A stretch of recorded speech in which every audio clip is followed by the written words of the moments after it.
Hello everyone. In today's video tutorial, I'll show you steps on how to insert a line in Word.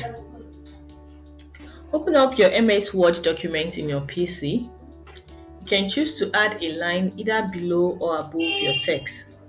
To do that, move your cursor on the text you want to add or insert a line to. Now let's insert a line to this text. Move your cursor here. Then in the home section, you click on the small arrow in the border section. This is the border section. You click on the small arrow. You can either choose to add a line at the bottom of the text or at the top of the text.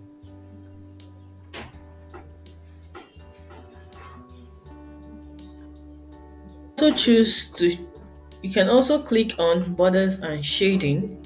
Then you select box.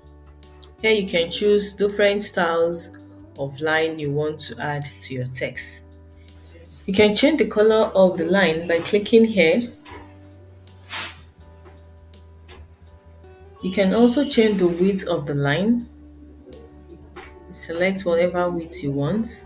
You can see the preview here by the right hand side, and you can see that they are added in all corners of the text. To remove them, you unselect the left and the right column, and it has been added only to the top and below. Once you're done, you click on OK, and you can see that the line has been inserted above and below the text. To add only below the text, you have to remove the one above, while to add only above the text, you have to remove the one below. So that is how to insert a line in Word. Hope this video helps you out.